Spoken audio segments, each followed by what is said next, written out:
ಒಂದು ಸಹಿ, ಕೇವಲ ಒಂದು ಸಿಗ್ನೇಚರ್ ಕೋಟಿಗಟ್ಟಲೆ ಜನರ ಹಣೆ ಬರಹವನ್ನೇ ಬದಲಾಯಿಸಬಲ್ಲದು ಅಂದ್ರೆ ನೀವು ನಂಬ್ತೀರಾ?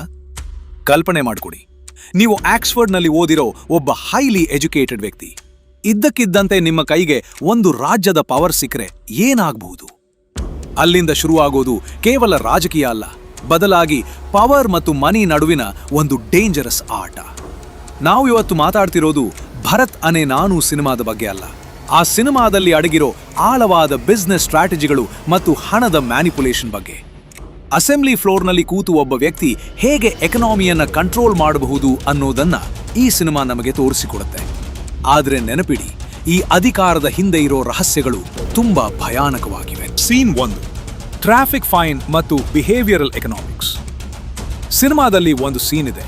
ಅಲ್ಲಿ ಭರತ್ ಟ್ರಾಫಿಕ್ ಫೈನ್ ಅನ್ನ ₹1000 ಏರಿಸ್ತಾರೆ.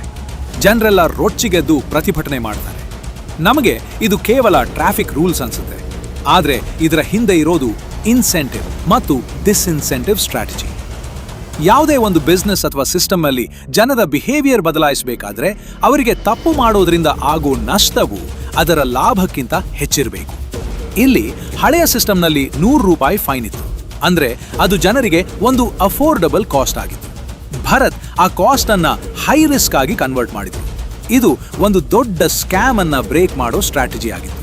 ಹಳೆಯ ಸಿಸ್ಟಮ್ನಲ್ಲಿ ಸಣ್ಣ ಪುಟ್ಟ ಬ್ರೈಬ್ಗಳು, ಲಂಚ್ ತಗೊಂಡು ಪೊಲೀಸರು ಹಣವನ್ನ ಜೇಬಿಗೆ ಹಾಕೊಳ್ತಿದ್ರು. ಇದರಿಂದ ಗವರ್ಮೆಂಟ್ ಟ್ರೆಜರಿಗೆ ಬರ್ತಿದ್ದ ಆದಾಯ ಶೂನ್ಯವಾಗಿತ್ತು. ಈ ಸೀನ್ನಿಂದ ನಾವು ಕಲಿಯಬೇಕಿರೋ ರಿಯಲ್ ವರ್ಲ್ಡ್ ಲೆಸನ್ ಅಂದ್ರೆ ರಿಸ್ಕ್ ಮ್ಯಾನೇಜ್ಮೆಂಟ್. ನಿಮ್ಮ ಪರ್ಸನಲ್ ಫೈನಾನ್ಸ್ ಅಥವಾ ಬಿಸ್ನೆಸ್ನಲ್ಲಿ ಸಣ್ಣ ಸಣ್ಣ ತಪ್ಪುಗಳನ್ನ ಇಗ್ನೋರ್ ಮಾಡ್ತಾ ಹೋದ್ರೆ ಅವು ಕಾಲಕ್ರಮೇಣ ನಿಮ್ಮ ದೊಡ್ಡ ಲಾಸ್ ಆಗಿ ಕನ್ವರ್ಟ್ ಆಗ್ತವೆ. ನೀವು ಮಾಡೋ ಪ್ರತಿಯೊಂದು ಹಣಕಾಸಿನ ತಪ್ಪಿಗೆ ಒಂದು ದೊಡ್ಡ ಬೆಲೆ ಇದೆ ಅಂತ ನೀವು ಅಂದುಕೊಂಡಾಗ ಮಾತ್ರ ನೀವು ಶಿಸ್ತಿನಿಂದ ಇರೋಕೆ ಸಾಧ್ಯ.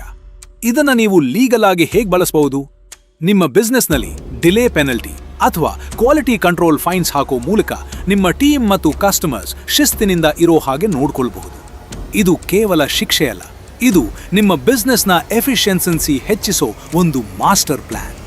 ಆದರೆ ನೆನ್ಪಿಡಿ, ಬರೀ ಹಣ ಕೀಳೋದು ಉದ್ದೇಶವಾಗಿರಬಾರ್ದು, ಬದಲಾವಣೆ ತರೋದು ಉದ್ದೇಶವಾಗಿರಬೇಕು. ಆದರೆ ಕಥೆ ಇಲ್ಲಿಗೆ ಮುಗಿಯಲ್ಲ. ಭರತ್ ಈಗ ಇನ್ನೊಂದು ಡೇಂಜರಸ್ ವಲಯಕ್ಕೆ ಕಾಲಿಡ್ತಾರೆ. ಸೀನ್ 2, ಗ್ರಾಮ ಸ್ವರಾಜ್ಯ ಮತ್ತು ಡಿಸೆಂಟ್ರಲೈಸೇಷನ್ ಆಫ್ ವೆಲ್ತ್. ಅಧಿಕಾರವನ್ನ ಕೇವಲ ಸಿಟಿಗಳಲ್ಲಿ ಇರದೆ ಹಳ್ಳಿಗಳಿಗೆ ಹಂಚೋ ನಿರ್ಧಾರ ಭರತ್ ತಗೊಳ್ತಾರೆ. ಇದನ್ನ ಸಿನಿಮಾದಲ್ಲಿ ಗ್ರಾಮ ಸ್ವರಾಜ್ಯ ಅಂತ ಕರೀತಾರೆ. ಬಿಸ್ನೆಸ್ ಭಾಷೆಯಲ್ಲಿ ಹೇಳಬೇಕಾದ್ರೆ ಇದು ಸಪ್ಲೈ ಚೈನ್ ಡಿಸೆಂಟ್ರಲೈಸೇಷನ್. ಒಂದು ದೊಡ್ಡ ಕಂಪನಿಯಲ್ಲಿ ಎಲ್ಲಾ ನಿರ್ಧಾರಗಳನ್ನ ಒಬ್ಬನೇ ಸಿಇಒ ತಗೊಂಡ್ರೆ ಕೆಲಸ ಸ್ಲೋ ಆಗುತ್ತೆ. ಭರತ್ ಏನ್ ಮಾಡಿದ್ರು ಅಂದ್ರೆ ಫಂಡ್ಸ್ ಅನ್ನ ನೇರವಾಗಿ ಹಳ್ಳಿಗಳಿಗೆ ತಲುಪಿಸಿದ್ರು. ಇಲ್ಲಿ ನಡೆದ ಅಸಲಿ ಮ್ಯಾನಿಪುಲೇಷನ್ ಅಂದ್ರೆ ಮಧ್ಯವರ್ತಿಗಳ ಮಿಡಲ್ ಮ್ಯಾನ್ ಕಮಿಷನ್ ದಂಧೆಯನ್ನ ಪೂರ್ತಿಯಾಗಿ ಕಟ್ ಮಾಡಿದ್ರು. ದೊಡ್ಡ ಕಾಂಟ್ರಾಕ್ಟ್ಗಳಲ್ಲಿ ರಾಜಕಾರಣಿಗಳು ಮತ್ತು ಅಧಿಕಾರಿಗಳು ಹೇಗೆ ಪರ್ಸೆಂಟೇಜ್ ಕಟ್ ಮಾಡ್ತಾರೆ ಅನ್ನೋದನ್ನ ನಾವಿಲ್ಲಿ ನೋಡಬಹುದು. ಈ ಪವರ್ ಮೂವ್ ಮೂಲಕ ಭರತ್ ಲೋಕಲ್ ಲೀಡರ್ಸ್ಗೆ ಅಧಿಕಾರ ಕೊಟ್ಟಿದ್ದಲ್ಲದೆ ಅವರನ್ನ ಅಕೌಂಟಬಲ್ ಮಾಡಿದರು. ಸೀನ್ 3, ಎಜುಕೇಷನ್ ಮತ್ತು ಹೆಲ್ತ್ ಸೆಕ್ಟರ್ ಮಾಫಿಯಾ. ಸಿನಿಮಾದಲ್ಲಿ ಖಾಸಗಿ ಶಾಲೆಗಳು ಮತ್ತು ಹಾಸ್ಪಿಟಲ್ಗಳ ವಿರುದ್ಧ ಭರತ್ ದೊಡ್ಡ ಸಮರ ಸಾರ್ತಾರೆ. ಇದು ಕೇವಲ ಸೋಷಿಯಲ್ ಸರ್ವಿಸ್ ಅಲ್ಲ, ಇದು ಒಂದು ದೊಡ್ಡ ಮಾರ್ಕೆಟ್ ಮೊನೋಪೋಲಿ ಬ್ರೇಕ್ ಮಾಡೋ ಸ್ಟ್ರಾಟಜಿ. ಕಾರ್ಪೊರೇಟ್ ಸಂಸ್ಥೆಗಳು ಹೇಗೆ ಬೇಸಿಕ್ ನೀಡ್ಸ್ ಅನ್ನ ಐಷಾರಾಮಿ ವಸ್ತುಗಳನ್ನಾಗಿ ಕನ್ವರ್ಟ್ ಮಾಡಿ ಜನರ ಹತ್ತಿರ ಇರೋ ಹಣವನ್ನ ಪ್ಲಾನ್ಡ್ ಆಗಿ ಕಿತ್ಕೊಳ್ತಾರೆ ಅನ್ನೋದಕ್ಕೆ ಇದೊಂದು ಬೆಸ್ಟ್ ಎಕ್ಸಾಂಪಲ್. ಎಜುಕೇಷನ್ ಫೀಸ್ ಹೆಸರಲ್ಲಿ ನಡೆಯೋದು ಕೇವಲ ಸ್ಕ್ಯಾಮ್ ಅಲ್ಲ, ಅದೊಂದು ಎಮೋಷನಲ್ ಮ್ಯಾನಿಪುಲೇಷನ್. ಪೋಷಕರ ಭಯವನ್ನ ಬಿಸ್ನೆಸ್ ಆಗಿ ಕನ್ವರ್ಟ್ ಮಾಡೋ ಈ ಸಿಸ್ಟಮ್ ಅನ್ನ ಭರತ್ ಅಟ್ಯಾಕ್ ಮಾಡ್ತಾರೆ. ಅವರು ಗವರ್ಮೆಂಟ್ ಸ್ಕೂಲ್ಸ್ ಮತ್ತು ಹಾಸ್ಪಿಟಲ್ಸ್ ಮೇಲೆ ಇನ್ವೆಸ್ಟ್ ಮಾಡೋ ನಿರ್ಧಾರ ತಗೊಳ್ತಾರೆ. ಅಂದ್ರೆ ಪಬ್ಲಿಕ್ ಸೆಕ್ಟರ್ನ ವ್ಯಾಲ್ಯೂ ಹೆಚ್ಚಿಸೋ ಸ್ಟ್ರಾಟಜಿ ಇದು. ಸೀನ್ 4, ಮೀಡಿಯಾ ಮ್ಯಾನಿಪುಲೇಷನ್ ಮತ್ತು ಇನ್ಫಾರ್ಮೇಷನ್ ವಾರ್. ಭರತ್ ರವರ ಫೋಟೋ ಅಥವಾ ಅವರ ಪರ್ಸನಲ್ ಲೈಫ್ ಬಗ್ಗೆ ಮೀಡಿಯಾದಲ್ಲಿ ಬರೋ ನ್ಯೂಸ್ಗಳು ಕೇವಲ ಗಾಳಿ ಸುದ್ದಿಗಳಲ್ಲ, ಅವು ಕ್ಯಾರೆಕ್ಟರ್ ಅಸಾಸಿನೇಷನ್ ಅನ್ನೋ ಒಂದು ಸ್ಕ್ಯಾಮ್. ಅಧಿಕಾರದಲ್ಲಿರೋರನ್ನ ಕೆಳಗಿಳಿಸಬೇಕಾದ್ರೆ ಅವರನ್ನ ಆರ್ಥಿಕವಾಗಿ ಅಲ್ಲದೆ ಸಾಮಾಜಿಕವಾಗಿ ದುರ್ಬಲ ಮಾಡೋದು ವಿರೋಧಿಗಳ ಪ್ಲಾನ್ ಆಗಿರುತ್ತೆ. ಮಾಹಿತಿಯನ್ನ ಹೇಗೆ ಅಸ್ತ್ರವಾಗಿ ಬಳಸಿ ಮಾರ್ಕೆಟ್ ಅನ್ನ ಕ್ರ್ಯಾಶ್ ಮಾಡಬಹುದು ಅಥವಾ ಒಬ್ಬನ ವ್ಯಾಲ್ಯೂ ಅನ್ನ ಕಮ್ಮಿ ಮಾಡಬಹುದು ಅನ್ನೋದನ್ನ ನಾವಿಲ್ಲಿ ನೋಡಬಹುದು. ಪವರ್ ಮ್ಯೂ ಅಂದ್ರೆ ಬರೀ ಹಣ ಇರೋದಲ್ಲ, ಮಾಹಿತಿಯನ್ನ ಹೇಗೆ ಕಂಟ್ರೋಲ್ ಮಾಡ್ತೀವಿ ಅನ್ನೋದು. ವಿರೋಧಿಗಳು ಭರತ್ ಅವರನ್ನ ಮ್ಯಾನಿಪುಲೇಟ್ ಮಾಡೋಕೆ ಮೀಡಿಯಾವನ್ನ ಒಂದು ಬಿಸ್ನೆಸ್ ಟೂಲ್ ತರ ಬಳಸ್ತಾರೆ.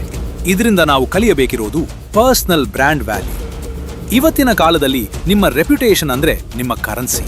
ನಿಮ್ಮ ಫೈನಾನ್ಷಿಯಲ್ ಸ್ಟೇಟಸ್ ಎಷ್ಟೇ ಚೆನ್ನಾಗಿದ್ರೂ ನಿಮ್ಮ ಬ್ರ್ಯಾಂಡ್ ಇಮೇಜ್ ಹಾಳಾದ್ರೆ ನೀವು ಎಲ್ಲಾ ಕಳೆದುಕೊಳ್ತೀರಾ. ಲೀಗಲ್ ಆಗಿ ನೀವು ನಿಮ್ಮ ಬಿಸ್ನೆಸ್ನಲ್ಲಿ ಟ್ರಾನ್ಸ್ಪರೆನ್ಸಿ ಅಂದ್ರೆ ಪಾರದರ್ಶಕತೆ ಕಾಪಾಡಿಕೊಳ್ಳುವ ಮೂಲಕ ಇಂತಹ ಮ್ಯಾನಿಪುಲೇಷನ್ಗಳಿಂದ ಬಚಾವಾಗಬಹುದು. ಯಾವಾಗಲೂ ಡೇಟಾ ಮತ್ತು ಫ್ಯಾಕ್ಟ್ಸ್ ಅನ್ನ ನಿಮ್ಮ ಸೈಡ್ ಇಟ್ಕೊಳ್ಳಿ. ಆದರೆ ಭರತ್ಗೆ ಒಂದು ರಹಸ್ಯ ಗೊತ್ತಾಗುತ್ತೆ. ಈ ಎಲ್ಲಾ ಸ್ಕ್ಯಾಮ್ಗಳ ಹಿಂದೆ ಇರೋದು ಅವರ ಹತ್ತಿರದವರೇ ಅಂತ. Scene 5, the ultimate resignation, a strategic exit. ಸಿನಿಮಾದ ಕ್ಲೈಮ್ಯಾಕ್ಸ್ ಕಡೆಗೆ ಭರತ್ ರಿಸೈನ್ ಮಾಡೋ ನಿರ್ಧಾರ ತಗೊಳ್ತಾರೆ. ಇದು ಸೋಲಲ್ಲ, ಇದೊಂದು ಸ್ಟ್ರಾಟಜಿಕ್ ರಿಟ್ರೀಟ್. ಬಿಸ್ನೆಸ್ನಲ್ಲಿ ಒಂದು ಮಾತಿದೆ, ಕೆಲವೊಮ್ಮೆ ದೊಡ್ಡ ಯುದ್ಧ ಗೆಲ್ಲೋಕೆ ಸಣ್ಣ ಸೋಲನ್ನ ಒಪ್ಕೊಳ್ಬೇಕು.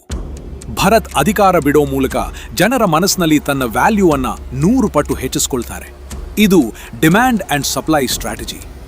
ಯಾವಾಗ ಒಬ್ಬ ಪ್ರಾಮಾಣಿಕ ನಾಯಕನ ಅವಶ್ಯಕತೆ ತುಂಬಾ ಹೆಚ್ಚಾಗುತ್ತೋ ಆಗ ಜನರು ಅವರನ್ನ ಹುಡುಕಿಕೊಂಡು ಬರ್ತಾರೆ. ಇಲ್ಲಿ ಭರತ್ ತನ್ನನ್ನು ತಾನು ಒಬ್ಬ ಲೀಡರ್ ಆಗಿ ರೀಬ್ರ್ಯಾಂಡ್ ಮಾಡ್ತಾರೆ. ಸಿಸ್ಟಮ್ ಒಳಗೆ ಇದ್ದು ಮಾಡೋಕೆ ಆಗದ ಕೆಲಸವನ್ನ ಸಿಸ್ಟಮ್ ಹೊರಗಡೆ ನಿಂತು ಮಾಡಿ ತೋರಿಸ್ತಾರೆ. ಇಲ್ಲಿರೋ ದೊಡ್ಡ ಪಾಠ ಅಂದ್ರೆ ನೋಯಿಂಗ್ ವೆನ್ ಟು ಕ್ವಿಟ್. ನೀವು ಮಾಡ್ತಿರೋ ಇನ್ವೆಸ್ಟ್ಮೆಂಟ್ ಅಥವಾ ಬಿಸ್ನೆಸ್ನಲ್ಲಿ ಲಾಸ್ ಆಗ್ತಿದೆ ಅಂದ್ರೆ, ಅಥವಾ ಅಲ್ಲಿ ಎಥಿಕ್ಸ್ ಇಲ್ಲ ಅಂದ್ರೆ ಅಲ್ಲಿಂದ ಹೊರಬರೋದೇ ದೊಡ್ಡ ಬುದ್ಧಿವಂತಿಕೆ. ಅದನ್ನ ನೀವು ಸ್ಟ್ರಾಟಜಿಕ್ ಎಕ್ಸಿಟ್ ಆಗಿ ಬಳಸ್ಕೊಳ್ಬೇಕು. ಲೀಗಲ್ ಆಗಿ ನೀವು ಶೇರ್ ಮಾರ್ಕೆಟ್ನಲ್ಲಿ ಆಗಲಿ ಅಥವಾ ಬಿಸ್ನೆಸ್ ಪಾರ್ಟ್ನರ್ಶಿಪ್ನಲ್ಲಿ ಆಗಲಿ ಸರಿಯಾದ ಸಮಯದಲ್ಲಿ ಎಕ್ಸಿಟ್ ಆಗೋದು ನಿಮ್ಮ ಲಾಂಗ್ ಟರ್ಮ್ ವೆಲ್ತ್ ಅನ್ನ ಸೇವ್ ಮಾಡುತ್ತೆ. Scene 6, the puppet CEO strategy. ಸಿನಿಮಾದ ಸ್ಟಾರ್ಟಿಂಗ್ನಲ್ಲಿ ವರದರಾಜುಲು ಭರತ್ಗೆ ಸಿಎಂ ಪಟ್ಟ ಕಟ್ತಾರೆ. ಯಾಕೆ? ಲಂಡನ್ನಿಂದ ಬಂದಿರೋ ಇವನಿಗೆ ಇಲ್ಲಿನ ಭಾಷೆ ಸರಿಯಾಗಿ ಗೊತ್ತಿಲ್ಲ, ರಾಜಕೀಯದ ಗಂಧ ಗಾಳಿ ಗೊತ್ತಿಲ್ಲ. ಇವನು ಕೇವಲ ಒಂದು ರಬ್ಬರ್ ಸ್ಟ್ಯಾಂಪ್ ಆಗ್ತಾನೆ. ಅಸಲಿ ಪವರ್, ದುಡ್ಡು ಮತ್ತು ಕಂಟ್ರೋಲ್ ಎಲ್ಲ ನನ್ನ ಕೈಯಲ್ಲೇ ಇರುತ್ತೆ ಅನ್ನೋದು ವರದರಾಜುಲು ಪ್ಲಾನ್. ಬಿಸ್ನೆಸ್ ಟರ್ಮ್ಸ್ನಲ್ಲಿ ಇದನ್ನ ಪಪೆಟ್ ಸಿಇಒ ಅಥವಾ ಪ್ರಾಕ್ಸಿ ಲೀಡರ್ಶಿಪ್ ಅಂತ ಕರೀತಾರೆ. ಕಾರ್ಪೊರೇಟ್ ವರ್ಲ್ಡ್ 9ನಲ್ಲಿ ಬೋರ್ಡ್ ಆಫ್ ಡೈರೆಕ್ಟರ್ಸ್ ತಮಗೆ ಬೇಕಾದ ಹಾಗೆ ಕುಣಿಯೋ ಒಬ್ಬ ವ್ಯಕ್ತಿಯನ್ನ ಎಂಡಿಗೆ ತಂದು ಕೂರಿಸ್ತಾರೆ. ಬ್ಯಾಕ್ ಎಂಡ್ನಲ್ಲಿ ಇವರು ಸ್ಕ್ಯಾಮ್ ಮಾಡ್ತಾ ಇರ್ತಾರೆ. ಆದ್ರೆ ಭರತ್ ಆ ಚೇರ್ ಮೇಲೆ ಕೂತ ತಕ್ಷಣ ಆಟದ ರೂಲ್ಸ್ ಚೇಂಜ್ ಮಾಡ್ತಾರೆ.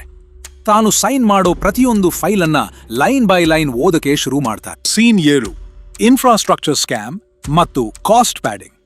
ಸಿನಿಮಾದಲ್ಲಿ ರಾಯಲ್ ಸೀಮೆಗೆ ನೀರು ತರೋ ಪ್ರಾಜೆಕ್ಟ್ ಒಂದು ಬರುತ್ತೆ. 5 ವರ್ಷವಾದ್ರೂ ಆ ಪ್ರಾಜೆಕ್ಟ್ ಕಂಪ್ಲೀಟ್ ಆಗಿರಲ್ಲ. ಆದರೆ ಪ್ರತಿ ವರ್ಷ ಬಜೆಟ್ನಲ್ಲಿ ಫಂಡ್ಸ್ ಮಾತ್ರ ಡಬಲ್ ರಿಲೀಸ್ ಆಗ್ತಾನೆ ಇರುತ್ತೆ. ಕಾಂಟ್ರಾಕ್ಟರ್ಸ್ ಮತ್ತು ಲೋಕಲ್ ಪೊಲಿಟಿಷಿಯನ್ಸ್ ಸೇರಿಕೊಂಡು ಮಾಡೋ ಈ ಸ್ಕ್ಯಾಮ್ ಅನ್ನ ಫೈನಾನ್ಸ್ ಭಾಷೆಯಲ್ಲಿ ಕಾಸ್ಟ್ ಪ್ಯಾಡಿಂಗ್ ಮತ್ತು ಫೇಕ್ ಬಿಲ್ಲಿಂಗ್ ಅಂತ ಕರೀತಾರೆ. ಅಂದ್ರೆ ₹100 ಕೆಲಸಕ್ಕೆ ₹1,000 ಬಿಲ್ ಮಾಡೋದು. ಭರತ್ ಈ ಪ್ರಾಜೆಕ್ಟ್ ಫೈಲ್ ತೆಗೆದು ಓಪನ್ ಆಡಿಟ್ ಮಾಡಿಸ್ತಾರೆ. ಯಾರು ಕೆಲಸ ಮಾಡಿಲ್ವೋ ಅವರ ಕಾಂಟ್ರಾಕ್ಟ್ ಆಕ್ಟ್ ಅನ್ನ ಕ್ಯಾನ್ಸಲ್ ಮಾಡಿ ಫಂಡ್ಸ್ ಅನ್ನ ಫ್ರೀಸ್ ಮಾಡ್ತಾರೆ. ಇದು ಒಂದು ಹೈ ಲೆವೆಲ್ ಫೈನಾನ್ಷಿಯಲ್ ಮೂವ್. ಇಲ್ಲಿನ ರಿಯಲ್ ವರ್ಲ್ಡ್ ಲೆಸನ್ ಏನ್ ಗೊತ್ತಾ? Sank cost fallacy. ಒಂದು ಪ್ರಾಜೆಕ್ಟ್ನಲ್ಲಿ ಆಲ್ರೆಡಿ ತುಂಬಾ ಹಣ ಹಾಕಿದ್ದೀವಿ ಅಂತ ಹೇಳಿ ಲಾಸ್ ಆಗ್ತಿದ್ರು ಎಮೋಷನಲ್ ಆಗಿ ಮತ್ತೆ ಹಣ ಹಾಕೋದು ದೊಡ್ಡ ತಪ್ಪು. ಲೀಗಲ್ ಆಗಿ ನಿಮ್ಮ ಬಿಸ್ನೆಸ್ನಲ್ಲಿ ವೆಂಡರ್ಸ್ ಅಥವಾ ಕಾಂಟ್ರಾಕ್ಟರ್ ಜೊತೆ ಕೆಲಸ ಮಾಡುವಾಗ milestone based payment rules apply ಮಾಡಿ. ಕೆಲಸ ಆದ್ರೆ ಮಾತ್ರ ಹಣ, ಇಲ್ಲ ಅಂದ್ರೆ ಪೆನಾಲ್ಟಿ. ಈ ಸ್ಟೆಪ್ ತಗೊಂಡ್ರೆ ನಿಮ್ಮ ಬಿಸ್ನೆಸ್ನಲ್ಲಿ ಹಣ ಲೀಕ್ ಆಗೋದನ್ನ 100% ತಡೆಯಬಹುದು. ಯಾವುದೇ ಬಿಸ್ನೆಸ್ನಲ್ಲಿ ಕ್ಯಾಶ್ ಫ್ಲೋ ಕಂಟ್ರೋಲ್ ಮಾಡೋನೇ ಕಿಂಗ್. ಈ ಆಡಿಟ್ ರಿಪೋರ್ಟ್ ಹೊರಬಂದಾಗ ಅಸೆಂಬ್ಲಿಯಲ್ಲಿ ದೊಡ್ಡ ಭೂಕಂಪನೆ ಆಗುತ್ತೆ. ಆದ್ರೆ ಭರತ್ ಅದನ್ನ ಫೇಸ್ ಮಾಡಿದ ರೀತಿ ಇನ್ನೂ ಬ್ರಿಲಿಯಂಟ್ ಸೀನ್. 8, ಅಸೆಂಬ್ಲಿ ಕಂಟ್ರೋಲ್ ಮತ್ತು KPI ಟ್ರ್ಯಾಕಿಂಗ್. ಅಸೆಂಬ್ಲಿಯಲ್ಲಿ MLAಗಳು ಬರೋದು, ನಿದ್ದೆ ಮಾಡೋದು, ಸುಖ ಸುಮ್ನೆ ಗಲಾಟೆ ಮಾಡೋದು ಸಿನಿಮಾದಲ್ಲಿ, ನಮ್ಮ ರಿಯಲ್ ಲೈಫ್ನಲ್ಲೂ ಕಾಮನ್. ಆದ್ರೆ ಭರತ್ ಆ ಅಸೆಂಬ್ಲಿಯನ್ನ ಒಂದು ಕಾರ್ಪೊರೇಟ್ ಬೋರ್ಡ್ ರೂಮ್ ತರ ಚೇಂಜ್ ಮಾಡ್ತಾರೆ. ಯಾರು ಟೈಮ್ಗೆ ಸರಿಯಾಗಿ ಬರಲ್ವೋ, ಯಾರು ತಮ್ಮ ಕಾನ್ಸ್ಟಿಟ್ಯೂಯೆನ್ಸಿ ಬಗ್ಗೆ ಡೇಟಾ ಪ್ರೆಸೆಂಟ್ ಮಾಡಲ್ವೋ ಅವರಿಗೆ ಪೆನಾಲ್ಟಿ ಹಾಕ್ತಾರೆ ಮತ್ತು ಅಟೆಂಡೆನ್ಸ್ ಟ್ರ್ಯಾಕ್ ಮಾಡ್ತಾರೆ. ಬಿಸ್ನೆಸ್ ಭಾಷೆಯಲ್ಲಿ ಇದನ್ನ ಕೀ ಪರ್ಫಾರ್ಮೆನ್ಸ್ ಇಂಡಿಕೇಟರ್ಸ್ ಅಂತಾರೆ. ರಾಜಕೀಯ ಅನ್ನೋದು ಒಂದು ಸಿಸ್ಟಮ್. ಅದರಲ್ಲಿ MLAಗಳು ಎಂಪ್ಲಾಯೀಸ್. ಪರ್ಫಾರ್ಮೆನ್ಸ್ ಇಲ್ಲ ಅಂದ್ರೆ ವ್ಯಾಲ್ಯೂ ಇಲ್ಲ. ನೀವೊಂದು ಕಂಪನಿ ನಡೆಸ್ತಾ ಇದ್ರೆ ನಿಮ್ಮ ಟೀಮ್ ಕೇವಲ ಆಫೀಸ್ನಲ್ಲಿ ಪ್ರೆಸೆಂಟ್ ಇದ್ರೆ ಸಾಲದು, ಅವರು ಪ್ರೊಡಕ್ಟಿವ್ ಆಗಿರಬೇಕು. ಲೀಗಲ್ ಆಗಿ ನೀವು ಪರ್ಫಾರ್ಮೆನ್ಸ್ ರಿವ್ಯೂ ಸಿಸ್ಟಮ್ ಅನ್ನ ಇಂಪ್ಲಿಮೆಂಟ್ ಮಾಡಬಹುದು. ಯಾರು ರಿಸಲ್ಟ್ ಕೊಡ್ತಾರೋ ಅವರಿಗೆ ಇನ್ಸೆಂಟಿವ್, ಯಾರು ಕೇವಲ ಟೈಮ್ ಪಾಸ್ ಮಾಡ್ತಾರೋ ಅವರಿಗೆ ಎಕ್ಸಿಟ್ ಟೂರ್. ನಿಮ್ಮ ಬಿಸ್ನೆಸ್ನಲ್ಲಿ ನೀವು ಜನರಿಗೆ ಹಣ ಕೊಡಬೇಕಾಗಿರೋದು ಅವರ ಟೈಮ್ಗಲ್ಲ, ಅವರು ತಂದು ಕೊಡೋ ವ್ಯಾಲ್ಯೂಗೆ. ಆದ್ರೆ ಈ ರೀತಿ ಸ್ಟ್ರಿಕ್ಟ್ ಆದ್ರೆ ಸ್ವಂತ ಪಾರ್ಟಿಯವರೇ ತಿರುಗಿ ಬೀಳ್ತಾರೆ ಅಲ್ವಾ? ಭರತ್ಗೆ ಎದುರಾಗಿದ್ದೆ ಆ ಡೇಂಜರಸ್ ಪ್ರಾಬ್ಲಮ್. ವಿರೋಧಿಗಳು ಒಂದು ದೊಡ್ಡ ಟ್ರ್ಯಾಪ್ ರೆಡಿ ಮಾಡ್ತಾರೆ. ಸೀನ್ 9 ಕ್ರೈಸಿಸ್ ಕಮ್ಯುನಿಕೇಶನ್ ಮತ್ತು ಡೈರೆಕ್ಟ್ ಟು ಆಡಿಯನ್ಸ್ D2C. ವಿರೋಧಿಗಳು ಮತ್ತು ಸ್ವಂತ ಪಾರ್ಟಿಯವರು ಭರತ್ ವಿರುದ್ಧ ಮೀಡಿಯಾದಲ್ಲಿ ಕ್ಯಾಂಪೇನ್ ಶುರು ಮಾಡ್ತಾರೆ. ಭರತ್ ಯಾರಿಗೂ ಜವಾಬ್ದಾರಿ ಇಲ್ಲದ ಸರ್ವಾಧಿಕಾರಿ, ಅವನಿಂದ ಪಾರ್ಟಿಗೆ ಲಾಸ್ ಆಗ್ತಿದೆ ಅಂತ ನ್ಯೂಸ್ ಸ್ಪ್ರೆಡ್ ಮಾಡ್ತಾರೆ. ಆಗ ಭರತ್ ಯಾರಿಗೂ ಕಾಯದೆ ನೇರವಾಗಿ ಪ್ರೆಸ್ ಮೀಟ್ ಕರೆದು ಲೈವ್ ಆಗಿ ಜನರ ಜೊತೆ ಮಾತಾಡ್ತಾರೆ. ಪಾರ್ಟಿಯ ವಕ್ತಾರರನ್ನ PR ಮೆಷಿನರಿ ಸೈಡ್ಗೆ ಇಟ್ಟು ತಾನೇ ಡೈರೆಕ್ಟ್ ಆಗಿ ಕಮ್ಯುನಿಕೇಟ್ ಮಾಡ್ತಾರೆ. ಇದು ಕ್ರೈಸಿಸ್ ಕಮ್ಯುನಿಕೇಶನ್ನ ಬೆಸ್ಟ್ ಎಕ್ಸಾಂಪಲ್. ನೀವು ಒಂದು ದೊಡ್ಡ ಕಂಪನಿಯ CEO ಆಗಿದ್ದಾಗ ಮಾರ್ಕೆಟ್ನಲ್ಲಿ ನಿಮ್ಮ ಬಗ್ಗೆ ನೆಗೆಟಿವ್ ನ್ಯೂಸ್ ಬಂದ್ರೆ ನೀವು ಡೈರೆಕ್ಟ್ ಆಗಿ ನಿಮ್ಮ ಇನ್ವೆಸ್ಟರ್ಸ್ ಅಥವಾ ಕಸ್ಟಮರ್ಸ್ ಜೊತೆ ಮಾತಾಡಬೇಕು. ಇದನ್ನ direct to stakeholder approach ಅಂತಾರೆ. ಇದರಿಂದ ಆಗೋ ಲಾಭ ಏನು? ಇದು ನಿಮ್ಮ ಟ್ರಾನ್ಸ್ಪರೆನ್ಸಿಯನ್ನ ತೋರಿಸುತ್ತೆ. ಲೀಗಲ್ ಆಗಿ ನಿಮ್ಮ ಬಿಸ್ನೆಸ್ನಲ್ಲಿ ಏನಾದರೂ ಪ್ರಾಬ್ಲಮ್ ನಡೆದ್ರೆ ಅದನ್ನ PR ಹಿಂದೆ ಮುಚ್ಚಿಡುವ ಬದಲು ಓಪನ್ ಆಗಿ ಒಪ್ಪಿಕೊಂಡು ಅದಕ್ಕೆ ಸೊಲ್ಯೂಷನ್ ಕೊಟ್ರೆ ಕಸ್ಟಮರ್ಸ್ ಟ್ರಸ್ಟ್ 100 ಪಟ್ಟು ಹೆಚ್ಚಾಗತ್ತೆ. ಬಿಸ್ನೆಸ್ನಲ್ಲಿ ಟ್ರಸ್ಟ್ ಅನ್ನೋದು ದುಡ್ಡು ಕೊಟ್ಟುಕೊಳ್ಳೋಕೆ ಆಗದ ಅತಿ ದೊಡ್ಡ ಅಸೆಟ್. ಆದರೆ ಈ ಮಾತುಕತೆಯ ನಂತರ ಭರತ್ ತಗೊಂಡ ಆ ಒಂದು ಫೈನಲ್ ಡಿಸಿಷನ್ ಇಡೀ ಪಾರ್ಟಿಯನ್ನೇ ಶೇಕ್ ಮಾಡುತ್ತೆ. Scene 10 firing toxic acids. Ultimate power move ಬರೋದು ಸಿನಿಮಾದ ಆ ಸೀನ್ನಲ್ಲಿ, ಎಲ್ಲಿ ಭರತ್ ತನ್ನದೇ ಪಾರ್ಟಿಯ ಕರಪ್ಟ್ ಮಿನಿಸ್ಟರ್ಗಳನ್ನ, ಸೀನಿಯರ್ ಲೀಡರ್ಸ್ಗಳನ್ನ ಸಸ್ಪೆಂಡ್ ಮಾಡ್ತಾರೆ. ವರದರಾಜುಲು, ನಾನು ನಿನ್ನನ್ನ CM ಮಾಡಿದ್ದು ನೀನು ಪಾರ್ಟಿಯಿಂದ ಆಚೆ ಹೋಗ್ತೀಯಾ ಅಂತ ಬೆದರಿಸಿದಾಗ ಭರತ್, ಇದು ನನ್ನ ಗವರ್ಮೆಂಟ್, ನೀವು ಬೇಕಾದ್ರೆ ಹೊರಗೆ ಹೋಗಿ ಅಂತ ತಿರುಗೇಟ್ ಕೊಡ್ತಾರೆ.